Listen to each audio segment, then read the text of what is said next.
So, ride with me. I've got a major announcement, and if this thing falls, you'll be happy. You'll be okay with it as I'm riding. But I got a major announcement coming up. But first, I just seen this girl's post. She's an internet famous person, and and her story is pretty much all the same story, right? It's always the same stories, right? That get pushed into the mainstream because they are mainstream. But the collective, we all talk about this topic as if it is some outlier. We talk as if the phenomenon is an outlier. We use language that assumes that people that experience this thing. I had to let somebody go by. I lost my train of thought real quick. Anyways, this phenomenon, we make it out as if it were an outlier, like this big thing, like this tremendous odd obstacle that they overcome, and it is the thing that will get you the most, not just praise and adoration in society. It is the path that will give you the most leverage in life. It will give you the most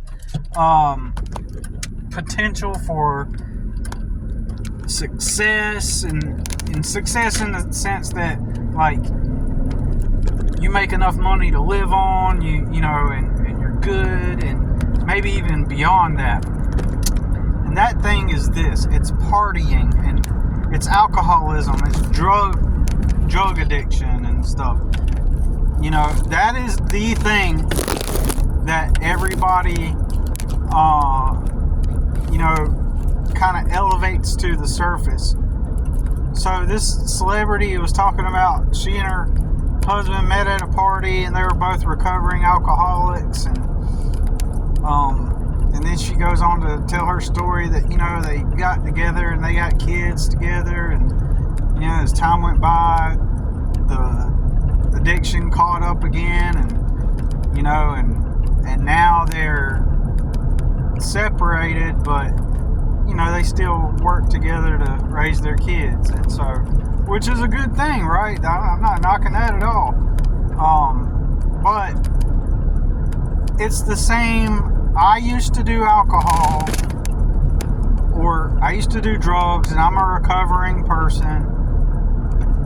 I'm a recovering addict, or there was a time where I let it get out of hand, and I really had to get my act together. We act like that is the pinnacle of overcoming. There are things way more challenging, tremendously challenging to overcome than that. And don't get me wrong, I will acknowledge that for some people, overcoming that obstacle is an enormous challenge. I get that. But it's context dependent. Okay? So, I would not say that it's the majority. So, let's say that you're getting off the alcohol, right? Or the drugs, and you go through your stint where you recover and you get off of it. Like, even cigarettes, it takes, when people quit smoking, most of it's a psychological thing. It's been, now, I can't prove this, but, you'd have to do the research yourself. But what I've seen documented is that, and talked about, is that really cigarettes are mostly a psychological thing. And you get off the cigarettes, and for a couple of weeks, you're gonna really want it, right? in your body. But after a couple weeks, really after 2 weeks, you should be over the physical, chemical dependency on the cigarettes. Whatever's left is psychological, right? I can go down a whole thread about why do people smoke.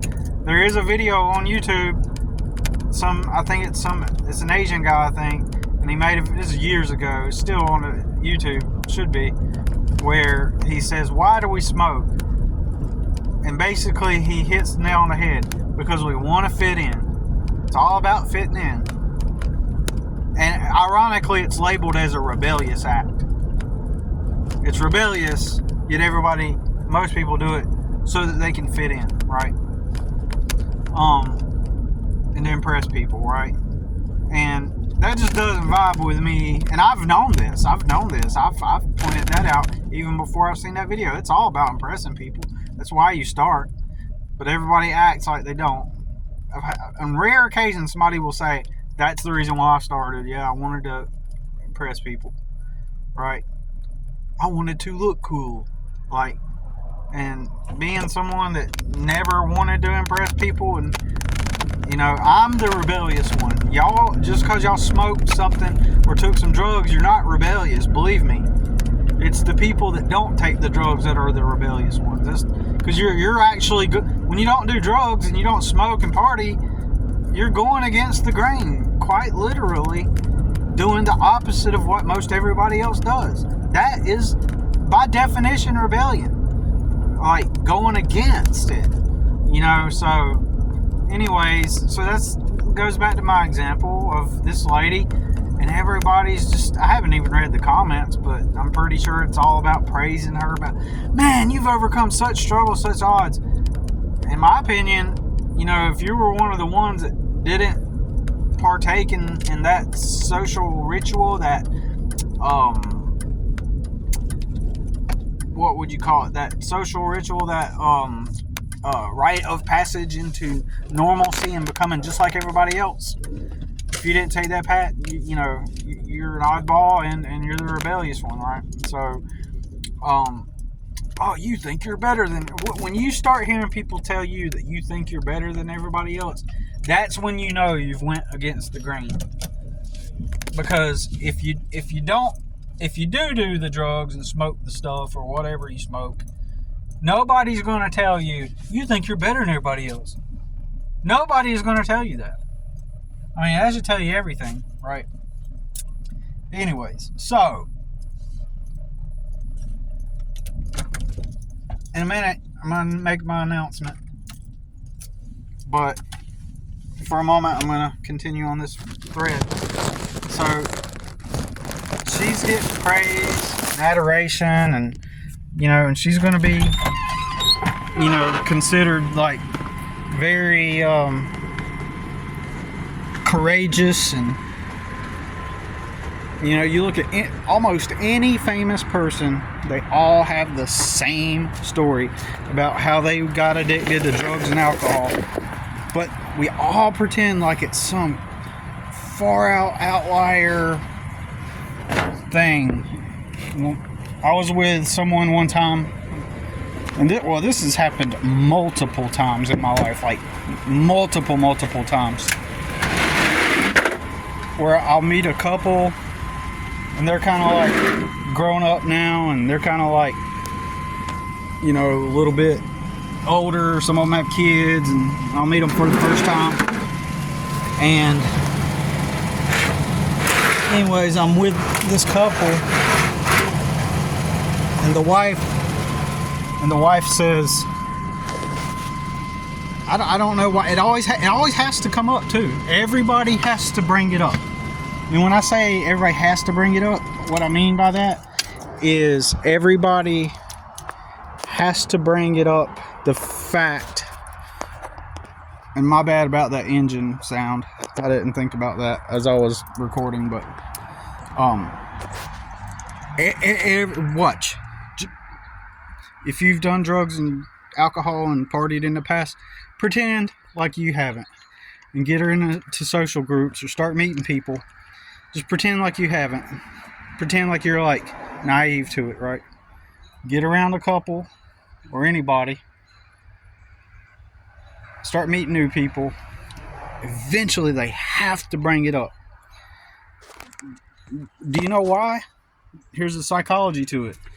They're pinging you socially. They're pinging you to see if you are part of the tribe, if you relate with them and everyone else. That's the subtext. That's the subconscious. They need to bring it up because that shows that you're part of the mainstream. The mainstream is tribal, right? And so, what they have to do is they have to bring it up because they want to see. They're pinging. They're gauging you. They're seeing. Are you one of us? Been working today. They're like, are you one of us? Are you with the crowd? Are you someone that we need to be concerned about? And if you have any telltale signs that you've never done drugs or alcohol or partied like that, it is a warning flag to most people. It's a subconscious indicator that you were never accepted into the crowd. That's the way it's perceived, that you weren't invited into social spheres. Because if you were, you would have partook in drugs and alcohol and stuff like that.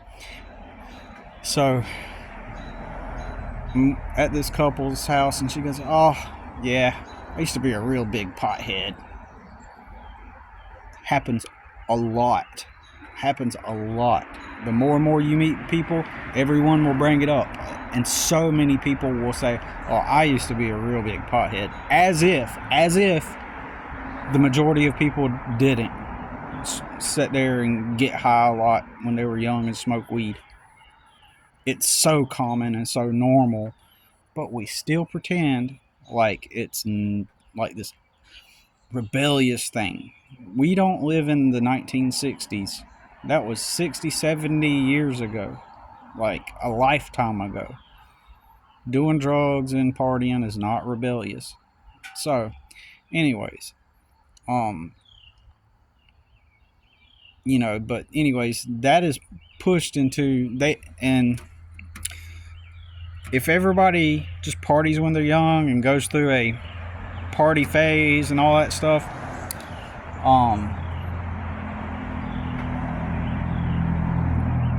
big business wants that, because as long as you're sedated and high and distracted,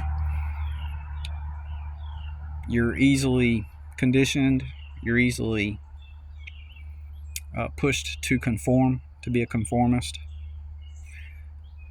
But they know that everybody wants autonomy. They know everybody wants a sense of individuality. So it benefits them, big business, if they label mainstream, common, regular things as different, as outlier, as rebellious. So this is why everybody all does becomes followers and follow along and do the same thing, yet they think that they're all being rebellious. This is why. So, because they know eventually they'll pump the script into you, and then at some point you say to yourself, "Man, I think it's time to be responsible and settle down and, just get serious about life. What's out here? What am I supposed to do with my life? Oh, there's jobs." So the authority figures have jobs. All these businesses out here, in their mind, it's companies, it's authorities. They have the jobs. And so you're supposed to go apply for the job and go work there. This is why, so I know tons of people that I loosely hung out with years ago that were all really into drugs, and they were like we're not like the rest, and we're the rebellious ones. We're different than everybody else. But they're also stocking shelves at the grocery store and not even trying to be ambitious, and they get home and then they go smoke some more weed, right? Or they do whatever. I mean, some of them I've seen go work at big companies, but still the same thing. They're just being indentured servants. But they're rebellious. They're unlike the rest, right? Um, when in like I'm saying, in actuality, they are like just like everybody else, right? So, um, anyways, the, it's praised. Like if you go around, I got a brother. Some of you might already know this, that has got 1 million plus followers on online. Became internet famous. He's broke as a joke, by the way, and like literally broke.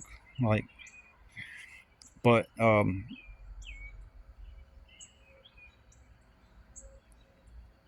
not saying broke relevant to something like normal, like normal life. I'm getting confused here. He's really broke, right? But he's morbidly obese, and uh, and he tries to pitch people the whole "I'm on a weight loss journey" story. Well, yeah, people like weight loss journeys for the fat people, right? People like that, and they like to hear the success story that they've overcome it. That's what people like to hear when they do hear it. But that's niche. That's kind of like, oh, good for him. But if you come out and say, oh, I used to do drugs and now I'm changing my life around, man. I really became an addict and now I'm sober and they might even say I'm helping other people's lives too, and then at that point everybody would be like, whoa, you're an inspiration, unlike the rest.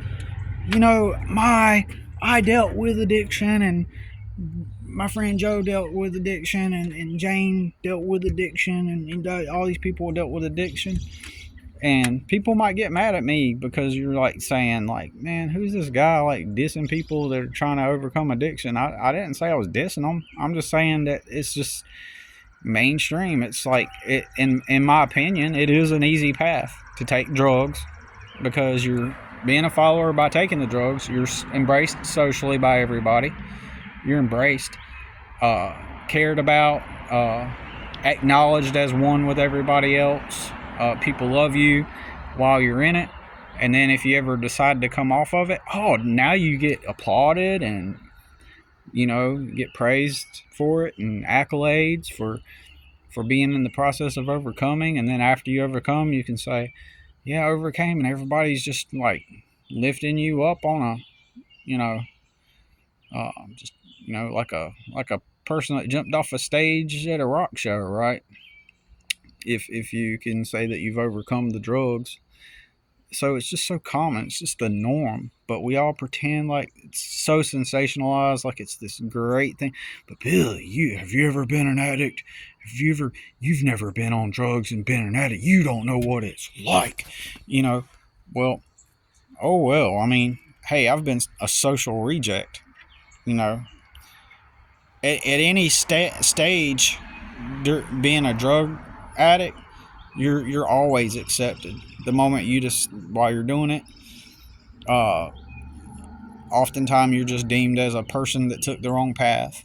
Oftentimes you're just deemed as, you know, a good person that just made a mistake. And at any time you can from like there's like homeless shelters and drug rehabilitation centers where you get a free place to live, you get meals, you get, it's as if you didn't even like, so if you didn't do the drugs, it's like you didn't even struggle, man. You took the easy path.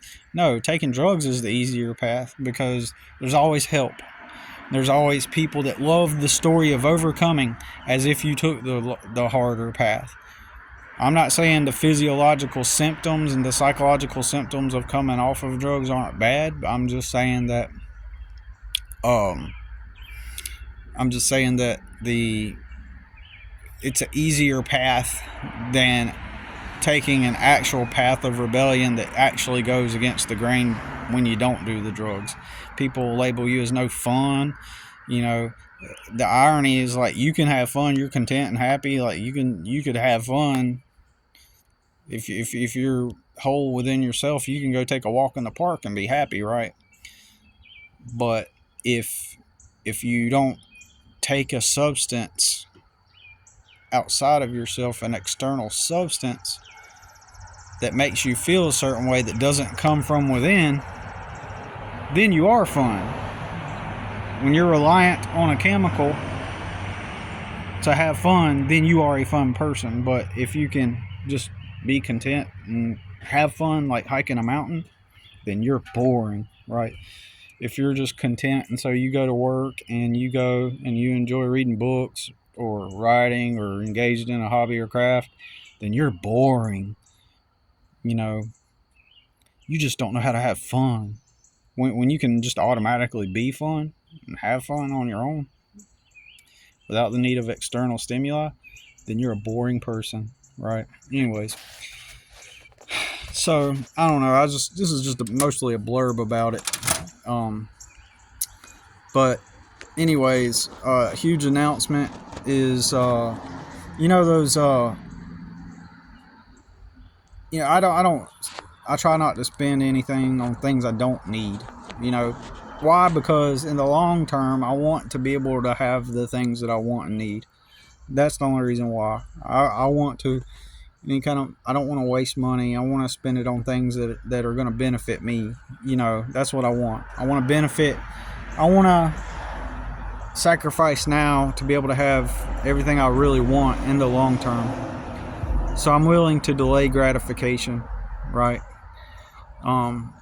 And sometimes I'll be honest with you, I may go a little extreme sometimes, but at times I do that because it's just practical, really.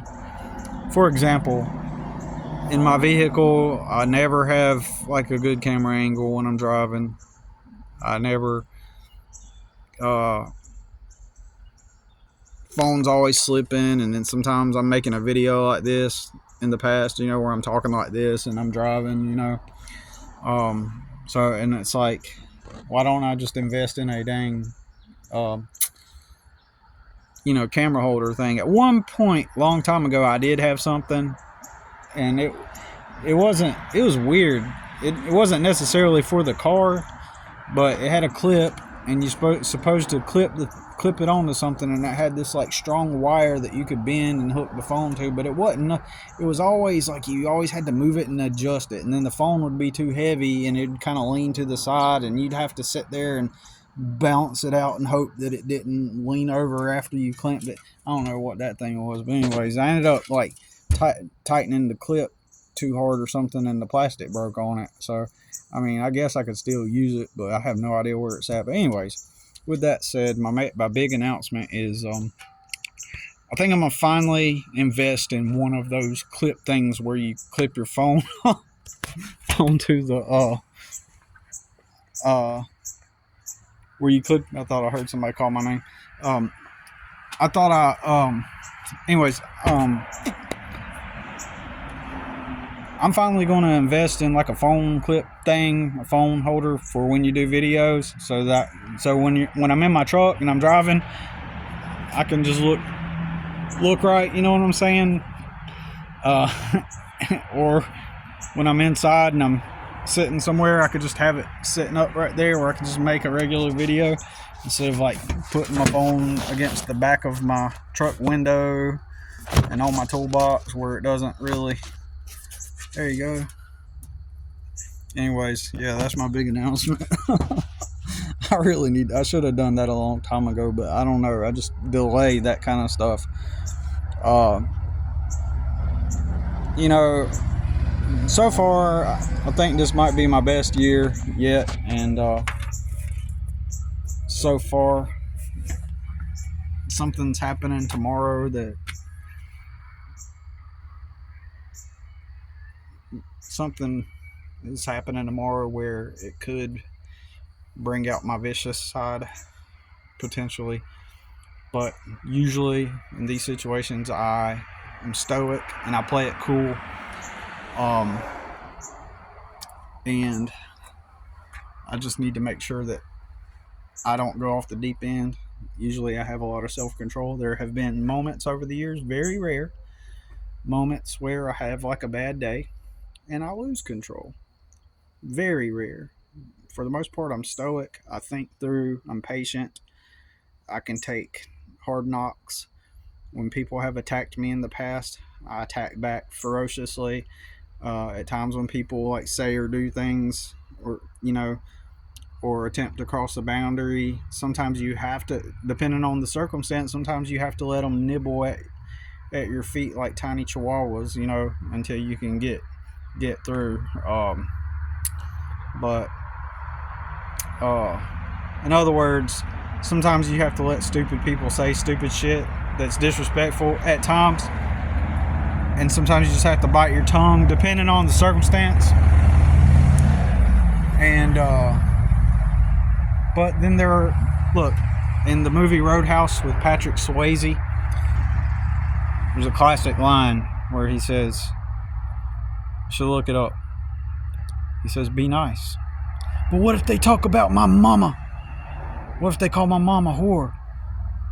Is she? Is what he said. And then he gets angry and breaks whatever he was holding or something like that. And then one of them says, well, what if they do this and instigate this and start this? Because this is a movie about a bouncer, right? And he's a small dude, but he's a bouncer, and he's like the lead bouncer of this bar. And he's got bouncers working under him. And they say, well, what if they do this? And he's like, be nice. What if they do this? Be nice. What if they do this? Be nice. And he goes, be nice, be nice, be nice, until it's time to not be nice. And that's been my philosophy for quite a long time. I've endured poverty. I've struggled in poverty for many years, and it attracts a certain type of low value person. Some of them have even found my channel in the past and made commentary and tried to like trigger me and just things like that. And it's happened in the real life. In real life, I can be a vicious person, so but for the most part, I try to bite my tongue. I try to be cool and calm, and I play the long game, is what I'm saying. So, all right. I didn't realize I'd make a 30-minute video, a near 30-minute video, but I did. And so thanks for watching.